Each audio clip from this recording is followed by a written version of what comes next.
paling tidak kan melihat kesejahteraan pesantren seperti apa. Secara yang nukik kekhususan lah, yang nukik. Gitu. Ada yang nyampein itu. Para kenal dua-duanya kan? Ya kenal aja. Kenal aja kan? Kenal Sampein aja. lah gitu. Aspirasi nih dari KP Ansor.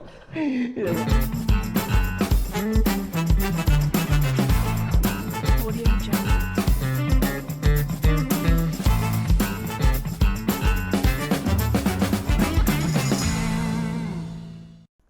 Pilkada sudah di depan mata. Baru saja kita menyaksikan debat kandidat yang lumayan seru. Kita pengen ngobrol dari perspektif tokoh muda yang sudah familiar. Langsung saja tanpa basa-basi dan tanpa banyak cakap, bertamu bareng Gus Adam Arifat. Assalamualaikum Gus Adam.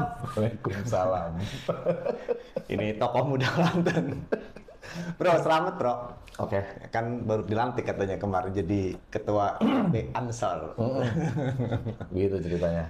Kayaknya setelah jadi ketua makin banyak job ini. Makin sepi. Nggak ada yang mau merapat. Masa KP Ansor kayak yang rapat bro. Ya, alhamdulillah. Terima kasih ucapannya. Tapi ini prolognya ngeri amat ya. Perasaan nggak itu obrolannya ya. Tiba-tiba pilkada. Ya kan apalagi yang lagi anget diobrolin kan. Kan ini harus jadi pesta rakyatnya orang Banten dong. Ya. Karena kan bagaimanapun juga kan pilkada ini satu momen sejarah kita mau memilih calon pemimpin yang harapannya cita-cita kita sebagai warga negara kan mau kita titipin ke mereka. Iya. Gitu. Nah, saya sih pengen tahu perspektifnya Bro Adam, Gus, karena udah jadi Bukan ketua. Gus, bukan. Apa? Ya Adam aja. Adam aja. Bukan Gus. Lebih serem Adam memang, karena manusia pertama di bumi katanya. Gimana bro, kalau melihat apa proses pilkada di Provinsi Banten dan 8 kabupaten kota itu, kalau apa Bro Adam ini ngelihatnya itu sejauh ini? Yang gimana ya, biasa aja sih sebetulnya. Aduh. Biasa aja. Kenapa? Karena satu, ini diskusinya nggak ada kopinya. Oh gitu ya. Kode ini man. Kopi pahit, Kopi jangan pahit. pakai gula. Jangan pakai gula, oke. Itu satu. Kacau. Yang kedua, bahwa kalau saya kan tidak terlibat secara langsung. Artinya secara kelembagaan maupun personil nggak terlibat secara langsung. Jadi tidak terlalu merasakan barangkali hiruk pikuknya orang lagi ngapain sini gitu rame-rame kan. Ini kode nggak diajak atau apa itu? Memang cenderung menjaga barangkali ya, karena amanat ya Ansor, kita kan masih baru lah ceritanya kan. Iya. Ceritanya masih anget lah, masih semangat. Udahlah gitu, karena momen pilkada juga kita tahu, tapi amanat organisasi kan tidak organisasi Ansor tidak berpihak gitu. Itu juga harus ada jaga-jaga lah gitu. Tapi kalau personalnya anggota Ansor nggak ada masalah kan? Nggak ada persoalan, personal ya itu kembali kepada hak masing-masing ya. Karena Ansor kan civil society, Iya. bukan ASN gitu, bukan penyelenggara ya, silahkan gitu. ASN kan malah harus netral bro. Iya, kalau Ansor bukan ASN, maksud gua gitu. Ini kesannya kayaknya ASN kok. Iya, maksudnya Ansor bukan ASN, civil society. Iya. Artinya orang-orangnya, walaupun secara kelembagaan kita tidak Oh, iya. berpolitik, tetapi orang-orangnya kan kita tidak dilarang gitu. Itu, kemudian yang ketiga barangkali karena gua kan merhatinya media. Biasanya kan muncul terus tuh kalau scroll gitu kan ada aja lah media 1, 2 gitu. Enggak, bro. Kayaknya- Adam aja kayak yang jarang baca Prosera. Kalau gitu. baca Prosera nggak ada aja Prosera. Gue bilang ini kandidat apa kurang dekat sama media, bagaimana kan begitu. Kalah medianya, kalah pemberitaan sama calon menteri bro. Gitu. Iya, karena mungkin ini mereka lagi sibuk bro, kan lagi kampanye kan, turun ke lapangan gitu kan. Kan mungkin mereka lebih baik langsung door to door itu. Padahal kan ya begitulah situasinya. Justru menurut gua keterlibatan media itu menjadi penting menurut gua ya, Ya. gitu karena corong kan, corong pilar demokrasi bro, gitu kan. Iya. Gitu. Ini kenapa media yang dibahas kan? Kita kan mau membahas perspektif GP Ansor melihat Pilkada Banten ini. Jangan digeser-geser dong. Kopinya baru datang. Bro. Iya kan? Kita pengen lihat sebenarnya apa sih yang dilihat dari GP Ansor, pertama dari proses pilkada ini itu kan. Apakah pilkada ini memang sudah berjalan sesuai dengan yang diidealkan itu ya. Misalnya konstelasi bagaimana penyusunan koalisi di partai sebelum akhirnya cuma 2 kandidat. Akhirnya kan kita dihadapkan sama pilihan yang ya harus kalau nggak A, B kan gitu. Coba kalau kayak di DKI kan alternatif lah, ada independennya 1. Di beberapa daerah kayak di kabupaten kota kan juga ada 3, kan lebih asik gitu. Iya mungkin ini juga perenungan barangkali ya buat kita. Perenungan yang pertama barangkali ya itu threshold itu jangan ketinggian lah. Gitu tak. Kan udah dikurangin. Ya gitu. Itu kan yang menjadikan ini secara apa namanya prosedur ya, secara prosedur.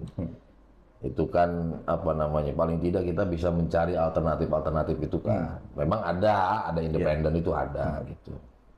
Yang kedua barangkali ini perenungan bersama kita sebagai masyarakat Banten atau masyarakat Indonesia juga saya kira bahwa kos politik kan mahal sekali gitu. Dan ini perenungan tidak hanya elit tetapi kita masyarakat juga harus merenungi bahwa mungkin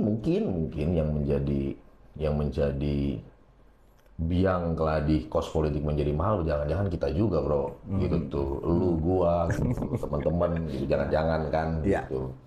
Itu yang membuat mungkin mengkerut lah orang-orang berpotensi yang punya idealisme, punya apa namanya keberpihakan kepada rakyat lah ya, keberpihakan kepada masyarakat, tetapi terhalang oleh hal-hal yang sebetulnya nggak penting-penting amat gitu loh ketika jadi mah gitu.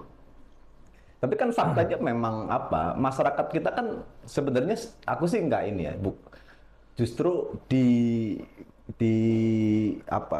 partai yang semestinya menjadi lokomotif kaderisasi itu kan, yang saya lihat agak sedap dan kayak semacam agak ragu-ragu untuk padahal masing-masing partai punya kandidat-kandidat potensial itu. Tapi gua sih yakin bahwa proses itu di awal ada.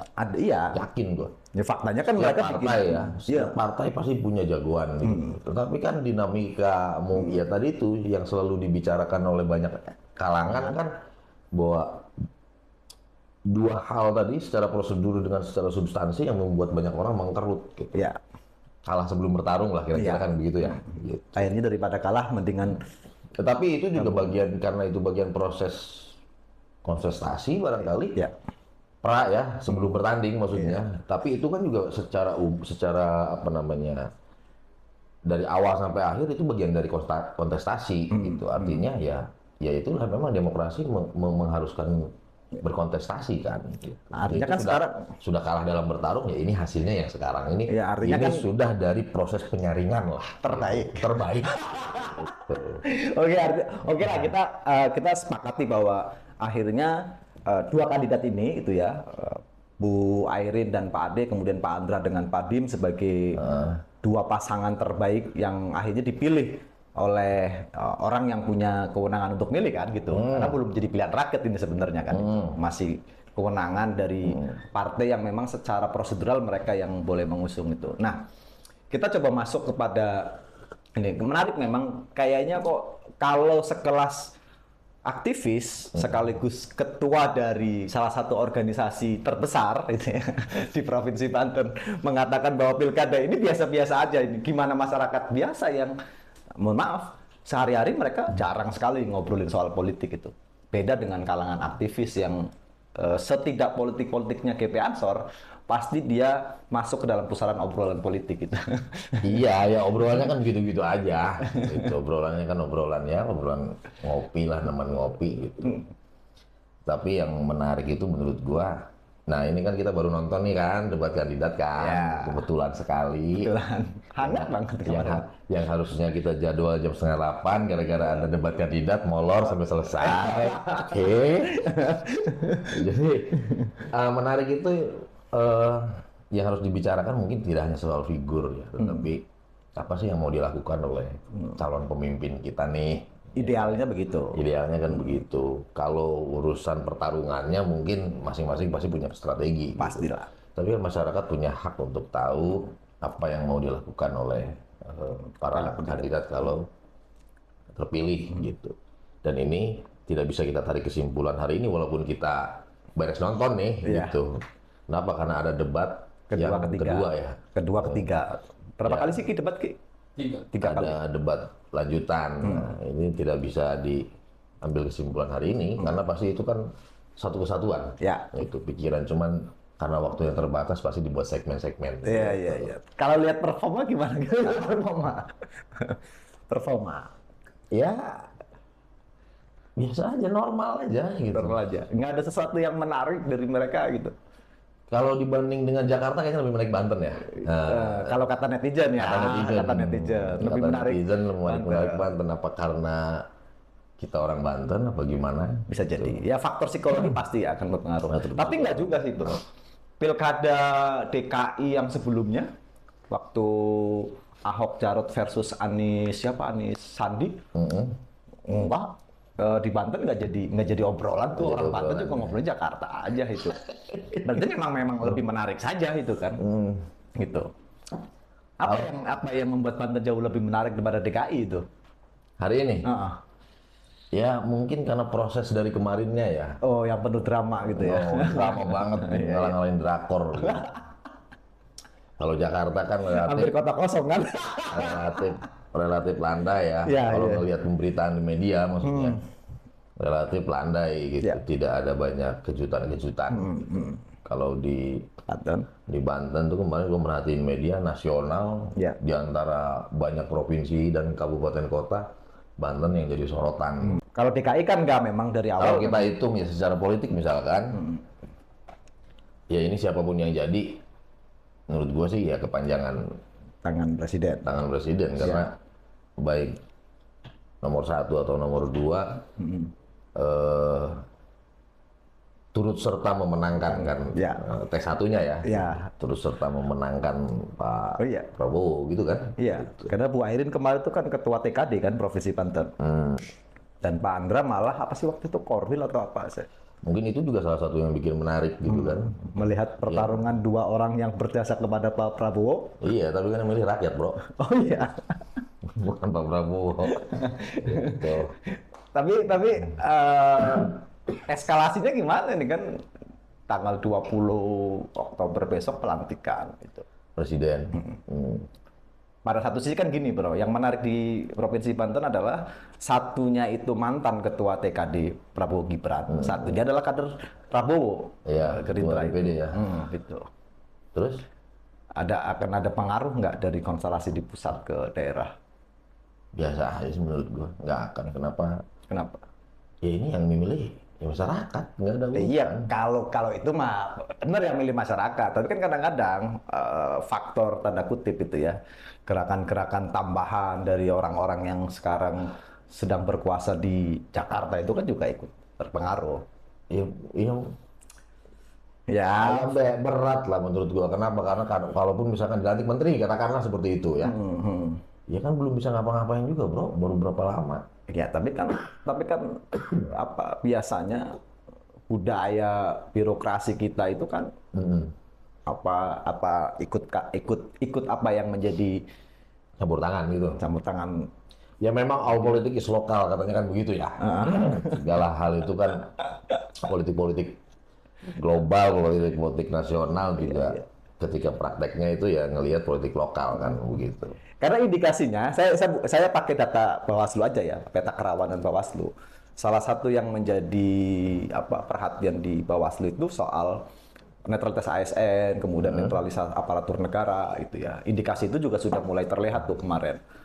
Ada kepala desa yang sudah mulai indikasi mengarah ke pasangan tertentu dan sebagainya itu kan. Nah, ini kan maksud saya ini kan juga harus menjadi obrolan di kelompok masyarakat sipil itu. Kalau kita menginginkan bahwa pasangan kandidat ini dipilih masyarakat itu, artinya kan masyarakat juga harus diberi kekuasaan tanpa ada intervensi macam-macam itu. Ya, misalkan kepala desa itu kan produk politik juga. Ya mungkin sahabat politiknya juga kan kenceng. Ya. Kan begitu. Kemudian ya pihak-pihak yang tertentu lah ya. Iya, iya. Gitu. Makanya kenapa dibutuhkannya ada pengawasan, ada aturan main. Ini udah kayak orang Bawaslu. Loh, bener. Sekarang gini, Ini gara-gara ini kayak absurdnya kayak tengah banget ini ya. sifat dasarnya kan begitu, bro. Misalkan homo homini lupus, Iya. manusia. Al insanu hayawanun natik, katanya kan begitu, manusia, makanya dibutuhkan pengawasan. Kan begitu, bro. Iya. Iya, bahwa aktifnya begitu. Bahwa apa namanya, ada indeks kerawanan dan lain sebagainya, itu setiap periode pemilihan juga pasti ada iya. gitu. Yang paling penting adalah apakah itu termonitor, Ya. apakah itu kemudian ada tindakan ketika ada ketahuan dan lain sebagainya. Itu kan yang penting, bro. Ya. Gitu. Artinya tidak didiamkan dalam tanda petik gitu ya. Tidak didiamkan. Ya, yang penting kan itu. Jadi instrumen-instrumen negara, instrumen-instrumen pemilihan, instrumen-instrumen penyelenggara, ya semuanya bekerja tandanya, dan itu baik menurut Oh, gue. the track. Gitu. Tapi saya sih agak sanksi, bro. Iya, agak sanksi karena fakta-fakta di pemilu kemarin itu ya, fakta waktu pemilu kemarin juga banyak banget problemnya itu kan. Pemilihan ulang, kemudian ada di salah satu kota yang hasilnya hilang gitu. Padahal lagi bersengketa hasilnya hilang gitu. Nah, ini kan juga jadi warning lah tersendiri itu. Jadi transparan itu. Ya itu mudah-mudahan jadi pelajaran kan. Ya. Dari kita kan nggak terlalu jauh nih jaraknya. Ya. Semuanya pasti gue yakin apa namanya, menjadikan itu sebagai sebuah pelajaran. Yang kedua yang gue harap tentu saja semua pihak menahan diri. Ya. Sesuaikan dengan tupoksinya lah. Kalau misalkan tupoksi itu tim sukses, ya jadilah tim sukses yang baik kan begitu loh. Gua nggak pernah lihat ada tim sukses, bro.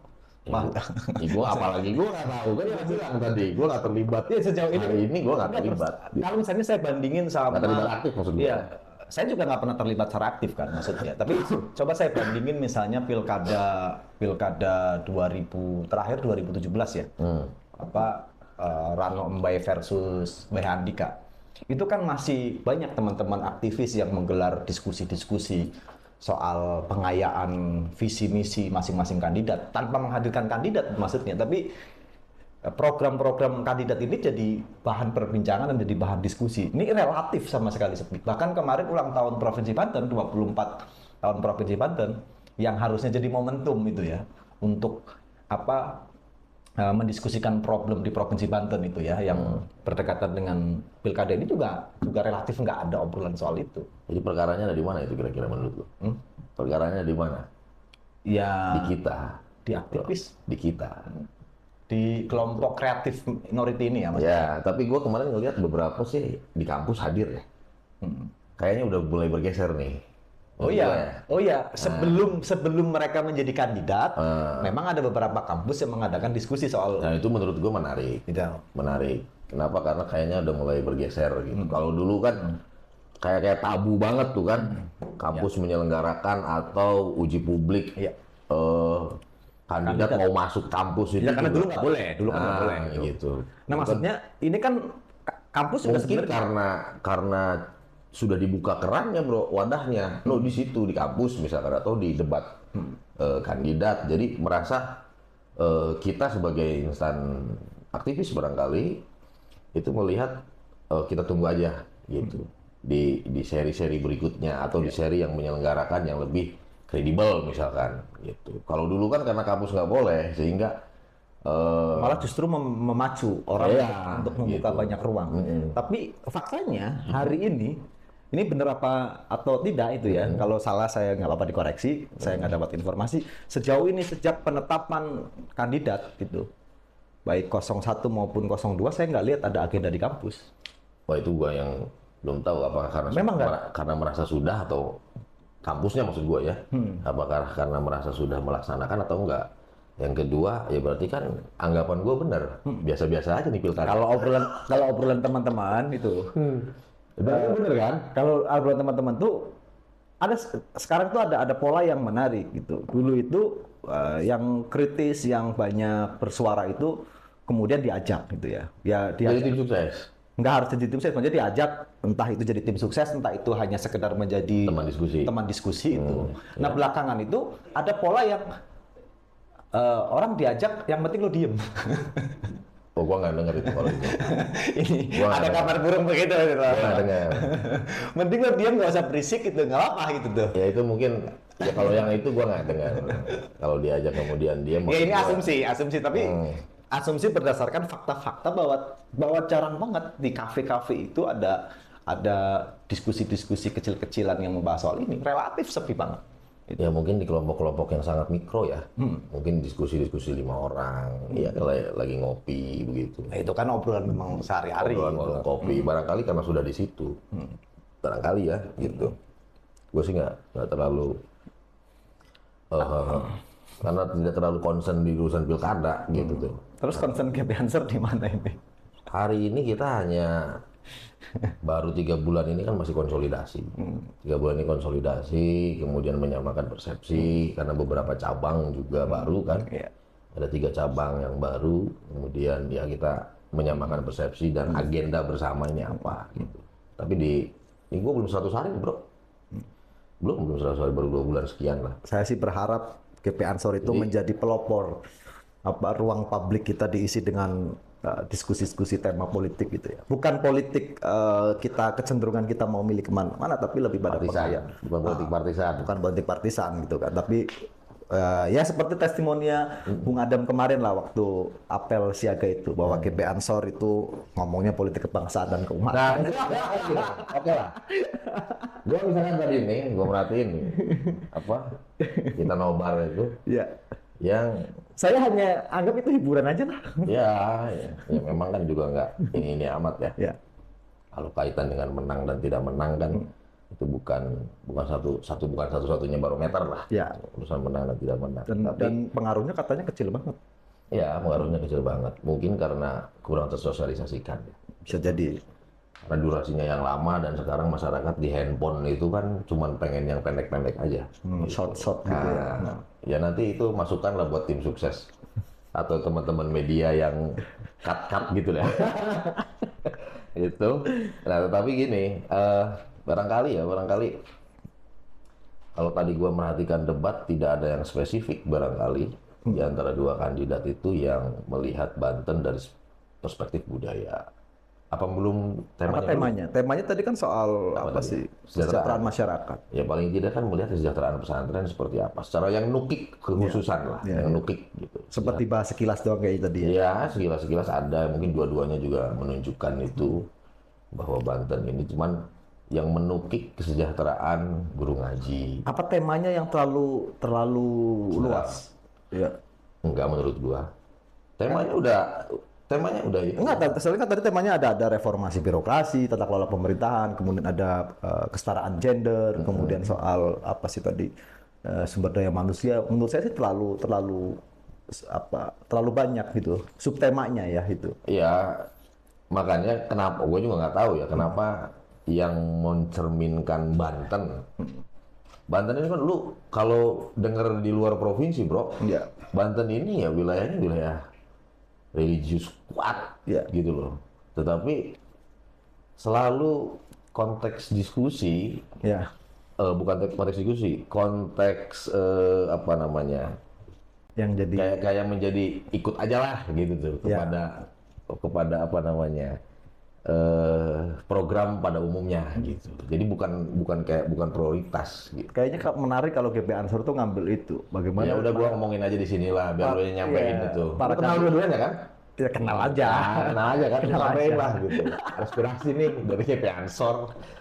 Iya kan? Ya, guru ngaji Pesantren sih pesantren. ya tidak hanya pesantren barangkali karena di kita ini kan Banten banyak juga pesantren yang apa namanya, ya ngaji betul gitu, Ya. ngaji betul, tidak ada kan kalau urusan dengan negara kan urusannya dengan badan hukum dan lain sebagainya bro, gitu tuh. Ya dengan guru ngaji bagaimana, kemudian Harusnya sih. kiai-kiai kampung, majelis taklim, gitu, ustadz-ustadz majelis taklim itu bisa nggak diperhatikan, kenapa? Ya itu juga kalau berbicara kebahagiaan juga kan di situ bro. Oh, iya, bener. Pindah kebahagiaan. Holistik, iya kan? Ya, kebahagiaan Lu itu bisa mendapatkan ketenangan dan kebahagiaan karena spiritualitas lu kuat gitu. Iya kan? Makanya gue agak-agak kurang percaya juga tuh sama survei itu. Gue bilang, emang orang Banten nggak bahagia ya? Gitu. Oh iya, paling bawah. Cuman ya namanya data kita harus, oh Tapi kan kandidat sering banget nemuin kiai ke pesantren. itu maksud gua, janganlah kiai dan pesantren ini menjadi hanya objek politik kampanye giliran kebijakan itu tidak ada kekhususan. Nah. Ya itu loh maksud gua. Ini harusnya yang harus diserukan sama teman-teman GP Ansor. Ini Weh, kandidat itu iya, ya. kan barusan ini kita nontonnya juga. Di sini juga gua ngomong. Lu kasih tahu lah kandidat itu.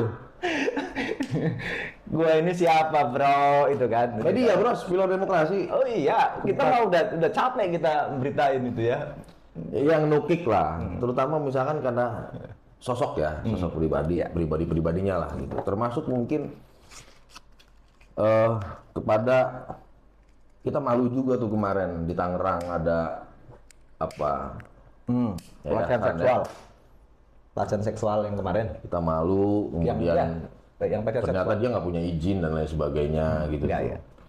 Kemudian ya terutama kesejahteraan para guru ngaji lah. Padahal tadi masuk loh tema itu. Hmm? Tema itu kan masuk tuh. Ya gue sih nggak terlalu ini tadi mendalamin. Kenapa? Karena urusannya menurut gue itu kan tema besarnya adalah kesejahteraan. Gue sih berharap betul tadi ada yang nyebut lah di antara itu yang nukik. Apa kritik lo terhadap substansi debat yang disampaikan para kandidat? Kalau blunder-blundernya mah kita biarin lah nanti itu urusan netizen. Tapi apa yang menjadi kritik lo terhadap penyampaian dari masing-masing kandidat? Gue nggak terlalu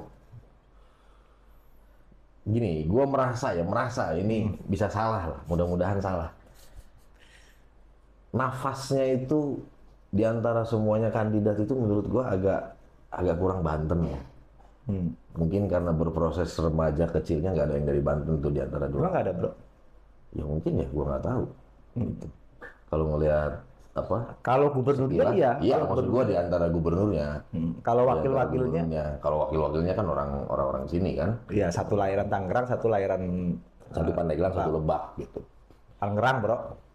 Iya lahiran Tangerang tapi yang gede di Labuan bro. Oh iya gede di Yang Lebak. Pandeglang. Pernah jadi bupati. Bupati gitu tuh. Maksud gua, tetapi kan secara mungkin beda kan antara berproses Iya. dari kecil kemudian ya baik nomor 1 atau nomor 2 Bu Airin dan Bang Andra ini mungkin agak kurang manunggal lah ya, kurang. Tadinya gue mau ngomong apa Banten harus ngikutin pola timnas naturalisasi, ternyata dua-duanya udah naturalisasi. Ya dua-duanya naturalisasi. Bro. Tapi ini memang ajaran Sultan Ageng Tirtayasa kan sudah ngawalin. Iya, mereka itu produk naturalisasi di Banten pertama. Tapi kan Sultan Ageng Tirtayasa luar biasa bro, gitu loh pembangunannya, kemudian menciptakan iklim Iya. kemajemukan, ekonominya naik, harkat dan martabatnya luar biasa, kan begitu.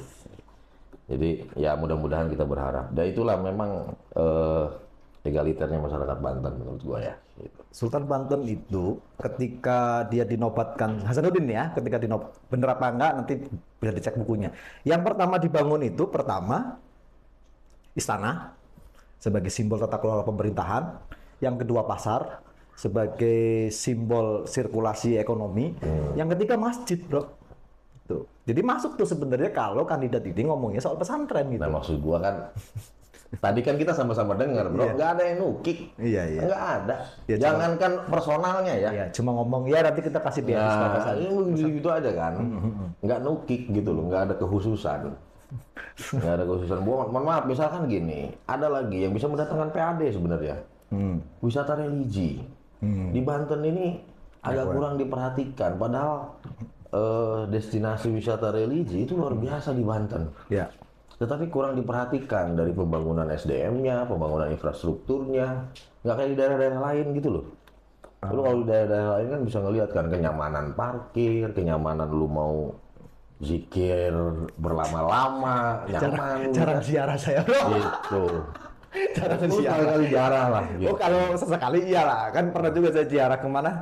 Ke Cikaduen itu kan, apa Gunung Santri pernah Itu lah. maksud gua aspek religiusnya tadi menurut gua kok seakan-akan orang-orang yang religius tuh nggak perlu disejahterakan dalam tanda petik ya, mohon maaf ini maaf Religius.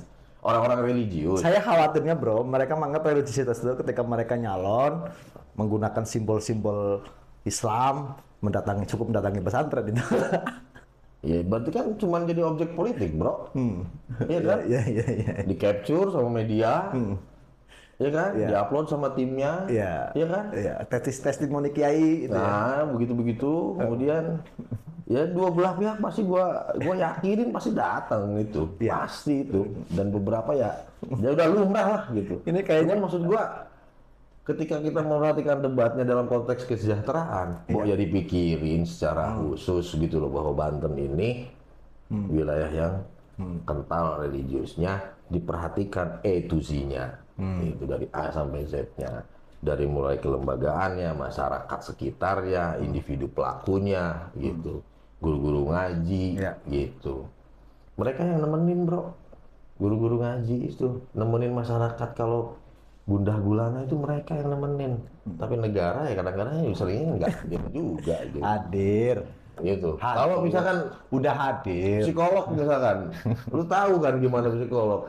Ya. Buset bro, datang ke kiai itu udah melebihi. Oh, datang ke ustadz, datang ke kiai itu kita apa?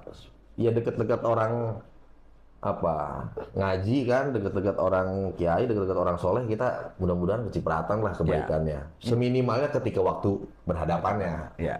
seminimalnya kan gitu. Itu kan kurangnya nih. Ada baiknya dong yang disampaikan.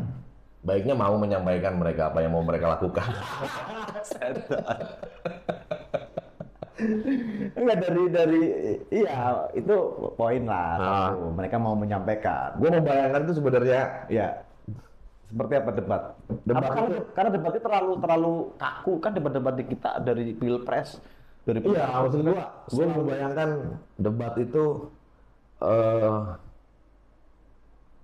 udah sih jual beli serangan lah ya. Iya, gitu, udah kayak sih. main bola gitu. kasih waktu 5 menit habis itu udah mereka itu berdebat itu ya. Tapi mungkin saling itu bagian mengkritisi. kearifan lokal lah, bro, yang harus dijaga. Wilayah timur kan, kita ini orang timur. Ya, ya. Gitu. Memang kita juga tidak bisa samakan dengan Amerika. Nah, lu pasti perbandingannya sama Joe Biden kan, apa si Donald Trump sama si Kamala Harris. Enggak, saya tuh Malah. enggak harus begitu. Itu maksud saya seremonialnya itu terlalu kurang-kurang gitu lah. Udahlah itu panelis kan udah bikin Oh, itu kritik pada penyelenggara berarti. Iya, itu kan apa panelis kan udah bikin daftar pertanyaan dan sebagainya. Udah sih diambil aja calonnya baca sendiri, kemudian dia jawab sendiri.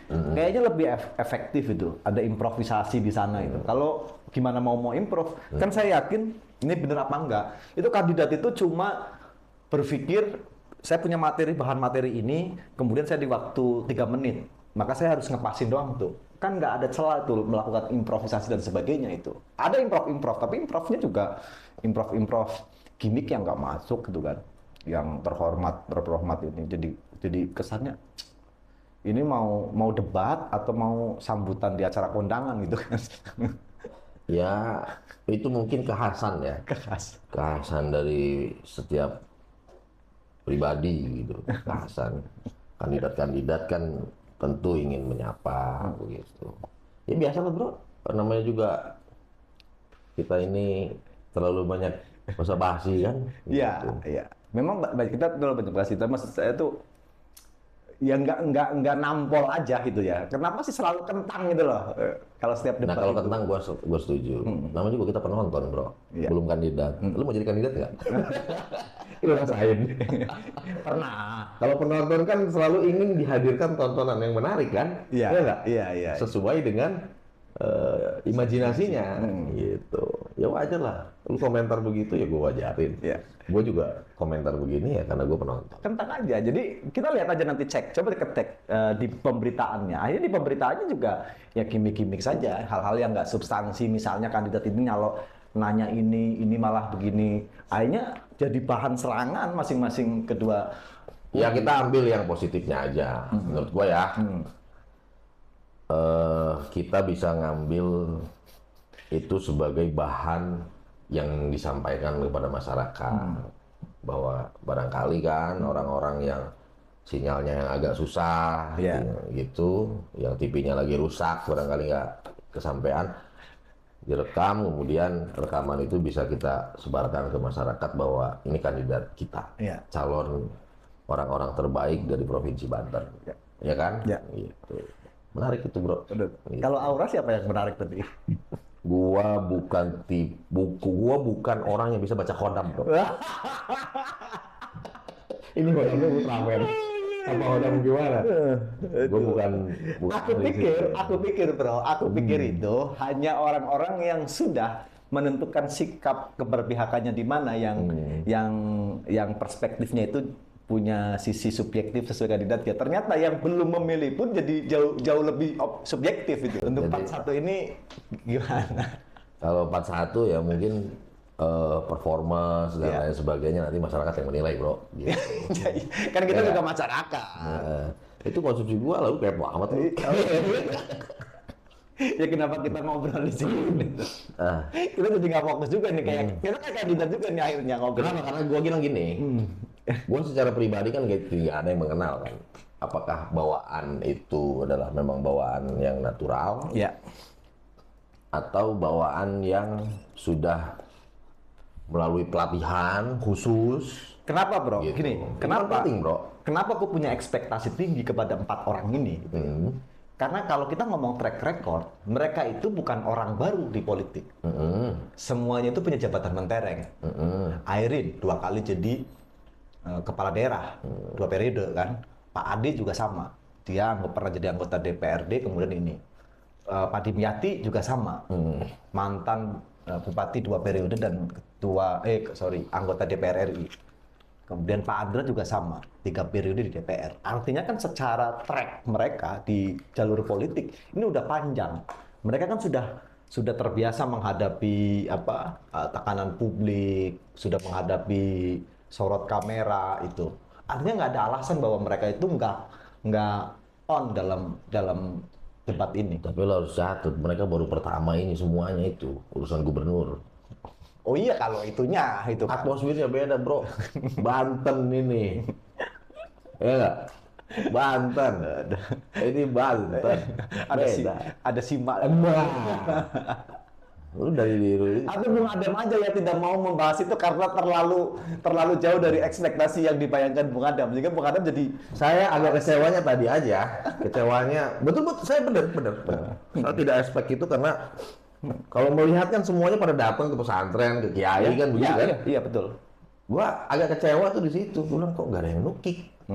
Urusan religius nih dengan perangkat-perangkatnya gitu. Urusan bagaimana memperhatikan kesejahteraan orang-orang di bidang religius gitu. Kurang religius. Biasa ada gangguan teknis itu. Tukang cendol lewat tadi. Oke, siap. Karena ngeri-ngeri juga ya kita. Kenapa? Yang itu ya. Tadi apa? Lo Ekspektasi gua perhatian pemerintah, karena temanya kan kesejahteraan. Ya. Di satu sisi yang lain kandidat ini keliling ke tokoh-tokoh. Ya. Tokoh-tokoh agama itu nggak ngarep apa-apa. Enggak, dia nggak minta apa segala macam. Katakanlah kemandirian sudah mandiri, gitu loh. Ya. Katakanlah seperti itu. Tapi kan harus ada political will, harus ada inisiasi lah. Bagaimana nilai-nilai religiusitas Banten ini juga ada sentuhan pemerintah. Ya tadi tuh yang gue bilang, itu tidak hanya guru ngaji, tidak hanya pesantren, tidak hanya, tetapi wisata religi, Ya. gitu loh. Kemudian itu kan bisa jadi PAD juga bro, gitu. Lu pernah dengar nggak bro? Gue pernah diskusi nih dengan salah satu orang yang apa pelaku usaha apa sih namanya itu? Travel lah ya, travel. Ada beberapa destinasi wisata di Banten yang biasanya ramai kemudian di blacklist Pak. Karena Karena ada SDM yang mungkin tidak dilatih. Sehingga supir bus nggak mau, pihak-pihak travel nggak mau gitu loh. Karena tidak diedukasi kan. oh ya, Tidak hanya kesadaran. infrastrukturnya bro, tapi SDM-nya juga harus dilatih bahwa daerah wisata itu begini gitu loh. Apapun wisatanya. Dan itu bisa mendatangkan PAD kok. Padahal gitu loh. Jadi kalau apa itu bisa katakan jadi ekosistem wisata itu ya. Di sana Nih, gini efek misalkan. dominonya bisa kena. Iya dong. Lu misalkan bulan mulut misalnya. Ya, Bulan banyak luar biasa bulan mulut itu. Ya. Itu destinasi wisata itu ramai banget bro. Dengan maaf ya, keadaan apa adanya. Tanpa sentuhan harusnya kan bisa ditangkap dong sama pemerintah itu. Ada dong perhatian bagaimana kayak gitu loh. Sunan, misalkan lu jarah ke makam Sunan Gunung Jati di Cirebon. Tadinya parkirannya segini, kemudian karena itu destinasi wisata, parkirannya jadi ada pembebasan lahan, kemudian parkirannya juga digedein. Ya. Gus Dur, gila tuh bro, Gus Dur itu bisa, makamnya. iya, bisa menghidupi banyak orang gitu loh. Kan masyarakat juga yang happy kan, kesejahteraan naik, kemudian PAD pasti meningkat. Jadi, tapi itu nggak diulas secara menukik itu yang gua sesalkan itu. Intinya tidak dipertajam di apa yang menjadi spesifikasi dan menjadi pembeda dengan tawaran-tawaran. Nyalon di Jakarta aja lah. Kalau begitu. Nyalon di Jakarta aja, jangan nyalon di Banten gitu lah. Kayak narasi sama gitu loh bro. Iya. Sebenarnya karena Bro Adam tuh gak mau komentar karena apa?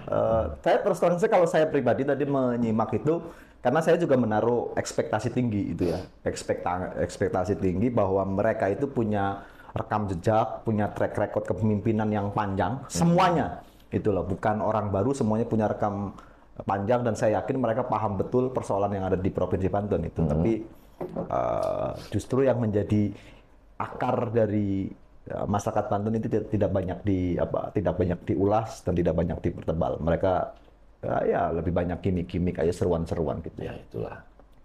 Terus apa yang oke nanti di part selanjutnya apa yang diharapkan dari Gus Adam agar kandidat ini Gue bukan Gus.